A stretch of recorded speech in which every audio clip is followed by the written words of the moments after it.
Hello and welcome to Poor Unfortunate Podcast. I'm Caroline Aimetti. And I'm Conor Perkins.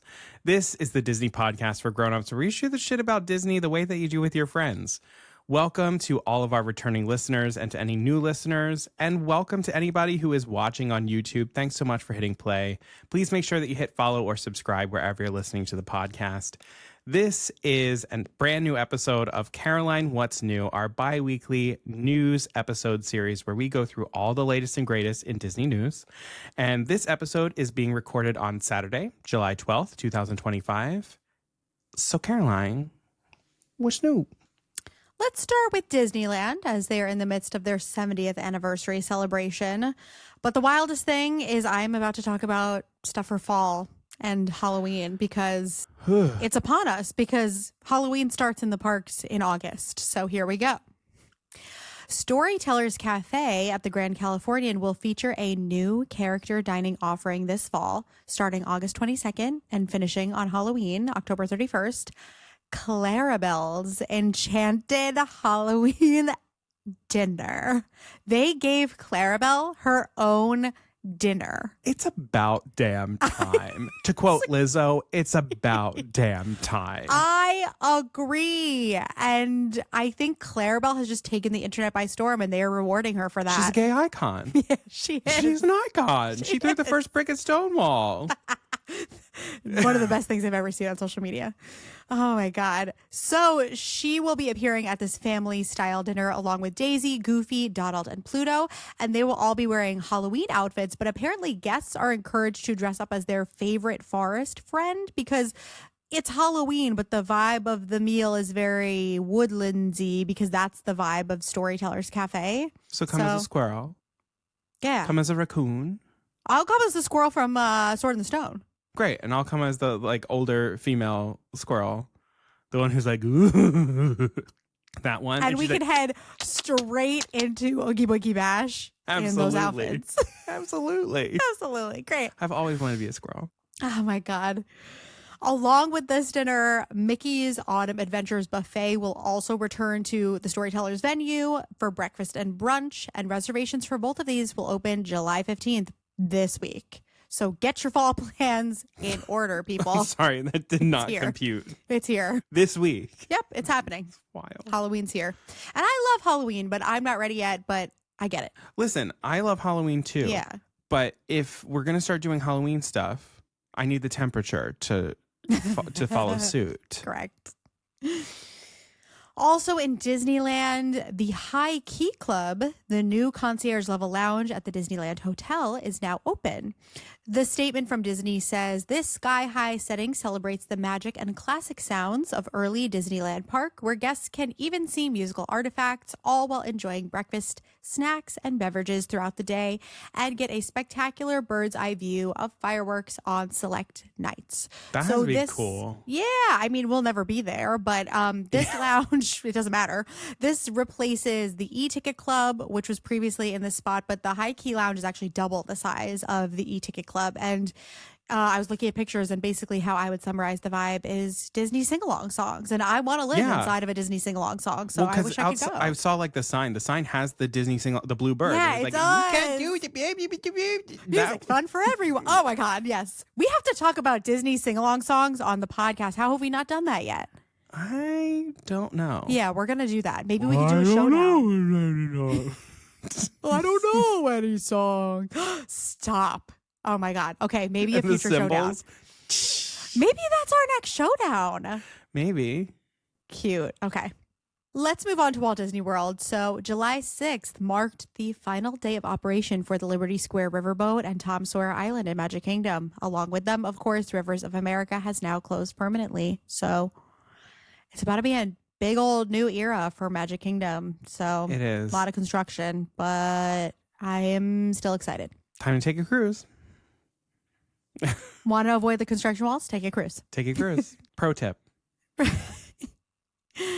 as Disney Starlight Dream the Night Away approaches its July 20th debut, we have gotten some more reveals. So, along with peeks at the costumes and floats, it has been revealed that an original character has been created for the nighttime spectacular, and that an animated Jiminy Cricket will appear towards the end of the parade as an homage to Spectro Magic. I love that. Yeah. So if you're into this and you want to hear and see all of these details, you should watch We Call It Imagineering on YouTube, because they just did a big old feature on Disney Starlight. Yeah, the new character for it, his name is Whimsy, or their name is Whimsy.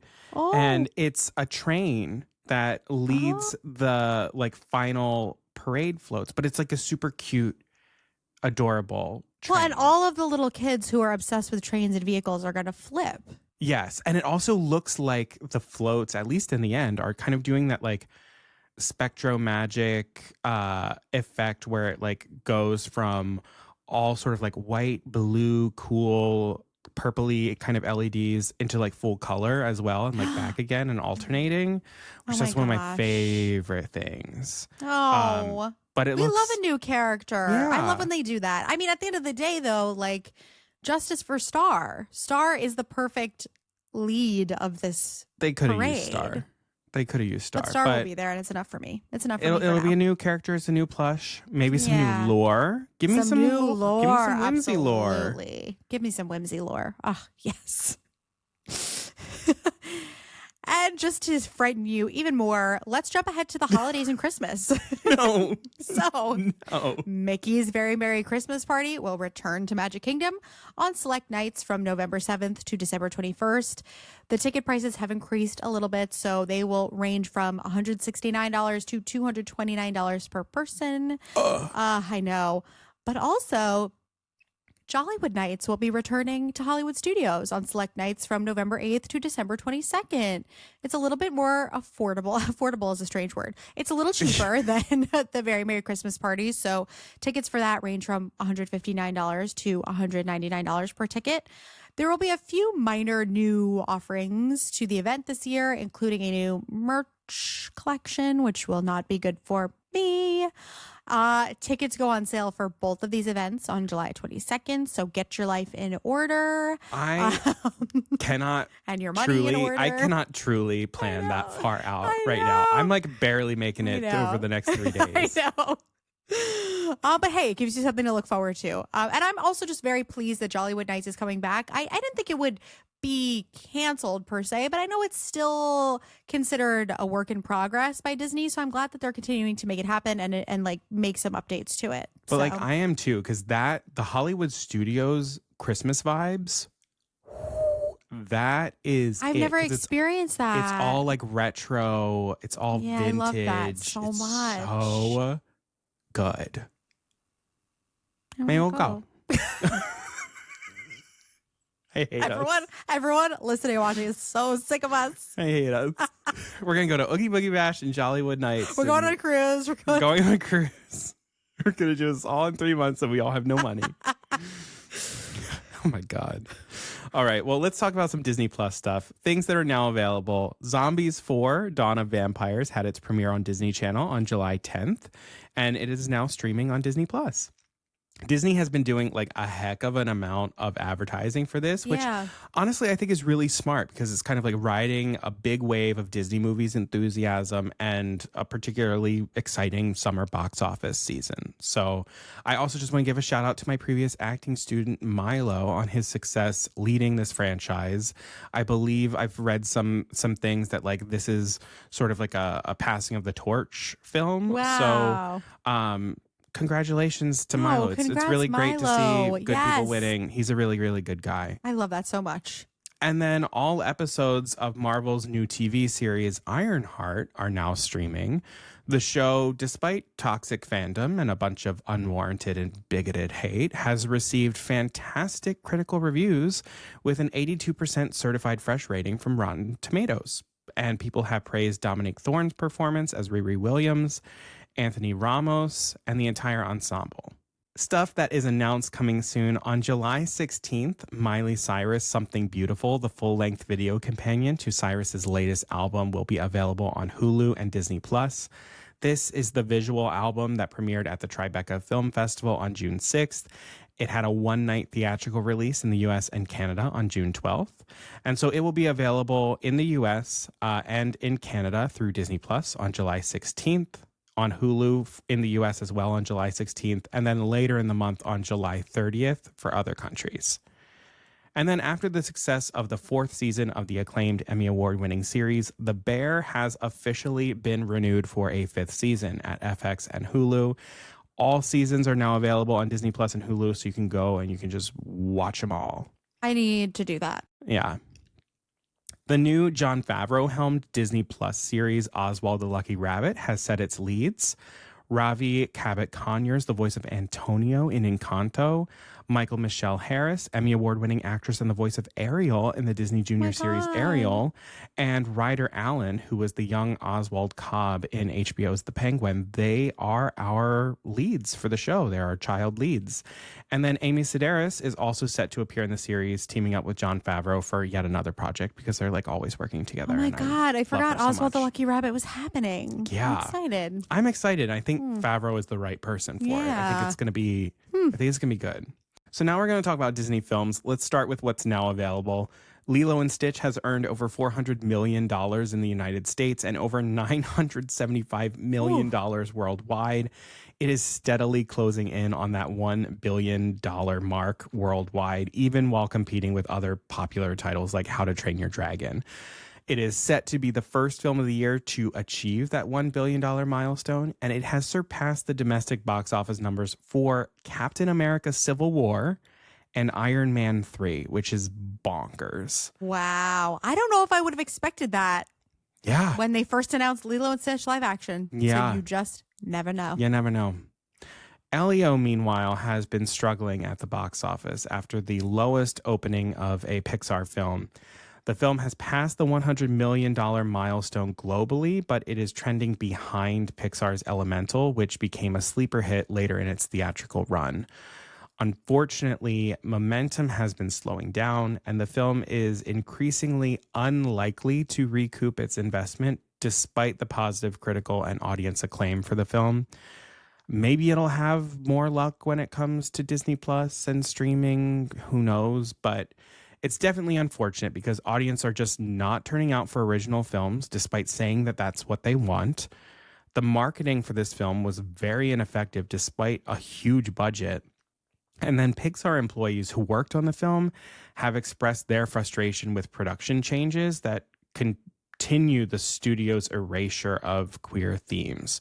Apparently, the film was pushed by Pixar's leadership to adjust the character of Elio to lean more masculine, erasing his passion for fashion and environmentalism, and eliminate the suggestion of a male crush. And I mean, this is deeply frustrating because Elio was initially portrayed as a queer-coded character, according to people at Pixar, to reflect the identity of the film's original director, Adrian Molina, who directed Coco and is openly gay.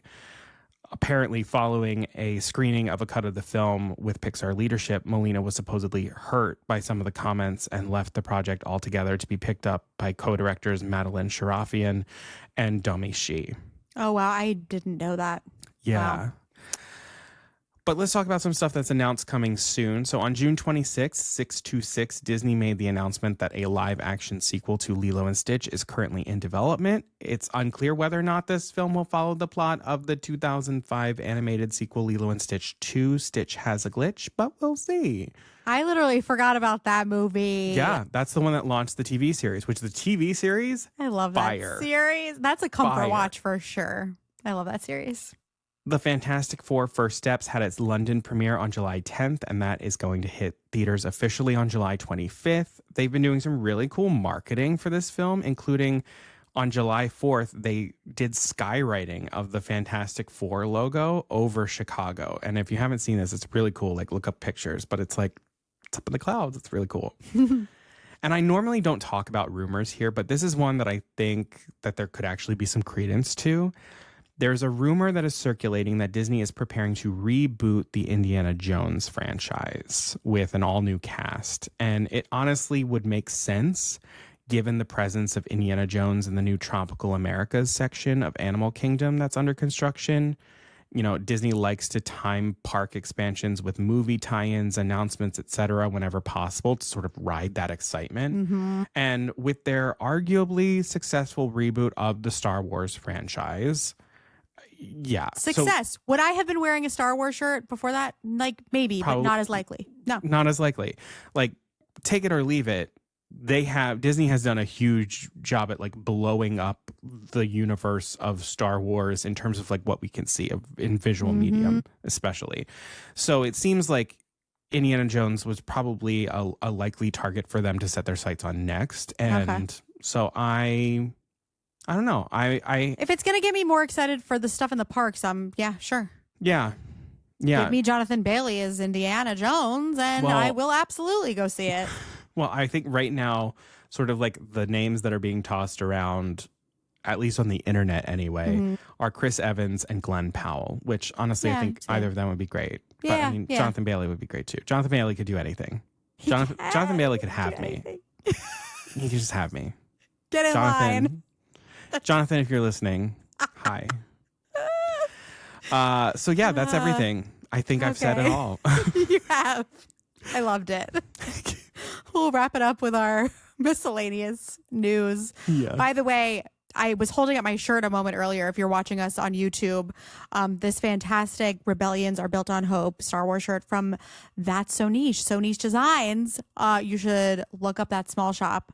I absolutely love all of her stuff, and you should totally buy something too. She's putting out an amazing Star Wars collection, so you should totally get on that. I wore this on my cruise. And speaking of my Disney cruise, you've probably seen on our socials, I've been posting a lot about my cruise on the Wish, and so wanted to acknowledge this thankfully scary but then eventually good news coming out of Disney Cruise Line, which is that a 5-year-old girl fell overboard on the Disney Dream, and her father jumped in right after her. And fortunately, thanks to the quick action of the Disney crew, both of them were saved within 20 minutes. And that could not have been the case. And so I just want to say we're so glad to hear that it turned out well. And honestly, incredible work by the Disney crew. And just, I'm so glad that that turned out okay. Yeah, I would have been jumping overboard. It's terrifying. Too. But that's good news. Yeah, it's some good news. And finally, you may have noticed some gaps in our episodes recently, and that's because we were traveling for the podcast. So, oh my God. So what an experience that has been. Really we might have to tell. If you've ever watched Marvelous Mrs. Maisel and you watched that, there's literally, we got into this hotel and it was not great. And I turned to Caroline and I'm like, I feel like we're in Marvelous Mrs. Maisel when they go to their first hotel on tour and it's just like a shithole. And we're like, we're doing it. Speaking of Halloween costumes, that's another one we should totally do. So yeah, we were traveling to Schenectady, New York to see, via an invitation from Disney, the first stop of the Beauty and the Beast North American tour. And it was everything. It was everything. It was everything. It was pure magic. We cried. We cried so much for so many different things. I mean, I cannot impress upon you enough to go see this show. Yeah. I kid you not, I was feeling like a child falling in love with theater for the first time again, watching this show. The Be Our Guest sequence, I had this stupid grin on my face through the whole thing. I kept like having an out of body experience and like seeing myself just sitting there just beaming at these actors. And it even more like, this is a whole nother set of reasons why we're crying, like having people that we know in the cast. Oh my God, you're going to make me emo again. It was just like so special. We literally stood there after the audience was leaving. I think the orchestra had already finished playing. They were packing up. Crying about our friends in the show. We have friends in this show. They were so beautiful. Yeah, I have not seen a stage production of Beauty and the Beast since I saw it on Broadway as a child. And this was my first stage production. This was your first. And like hearing Home, it nearly destroyed me. It nearly wrecked me. It was beautiful. There are so many things to love about this production. We are going to talk about it more, so we're trying to restrain ourselves right now. Yes. We're going to talk about it on an episode, maybe multiple. Who even knows? Probably Kirabelle multiple. Johnson as Belle. She wears reading glasses. And Fergie Philippe as the Beast is in like a leather jacket with a tail. Oh. So yeah, we're trying to contain ourselves. We're not doing a good job, but you'll get a lot more of this when we talk about this production very, very soon. So please stay tuned for that. And if you want to check out videos of the bows, we have that on our Instagram and TikTok. If you want to take a look at some of the merch, they have this an merch selection. extensive merch. I've never seen it this large for a tour, anything outside of a Broadway house. It's bigger than some Broadway merch. It absolutely is. Some Broadway merch is like a t-shirt and a hat, and that's There's it. a Spirit jersey. There are Spirit Lumiere jersey. oven mitts and a Mrs. Potts. There are things. A Mrs. Potts I think it was. apron. I think it was a secret blessing that we only had a couple of minutes to look at the merch really quickly. You got I think one quick video. We would have bought everything. We Yeah. each have things that we still want to buy. It's really, really good merch. So check out our Instagram or our TikTok if you want to see, or YouTube. It's everywhere. And if you want to see the tour, you should visit beautymusical.com to see when it will be near you. And the great thing is that it's in Chicago right now and through August 2nd. And they have a lottery for affordable tickets. I believe 30, 35, somewhere in that range. And I'm guessing that they're probably going to end up doing that at other tour stops as well. So there will be options for you to go see the show. And you I certainly hope take so. them. Yeah. Everybody should see this show. And then it should, and probably will, end the tour on Broadway.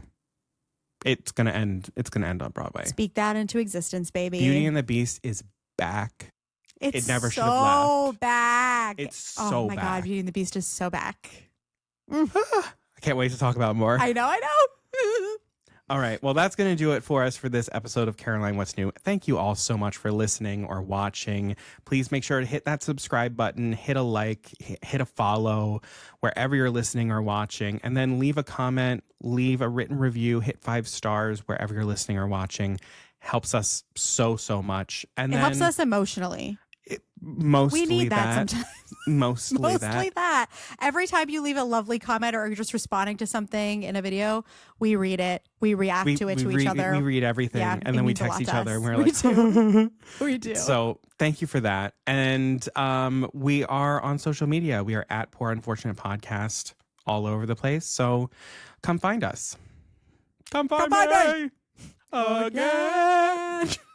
Ma'am. Go find me. Ma'am. In the best way. In the best way. In the best way. Wild uncharted waters. Ugh. Longing. Never mind. The I can't turn this into a longing, full-length episode. The yearning. But the yearning, Wild Uncharted Waters, if I can't love her. I mean, yearning is back with a vengeance, and I love it. Well, on that note, we're going to leave you yearning for the next episode of Poor Unfortunate Podcast, baby. Beautiful job. So until then, Beluga Sabruga.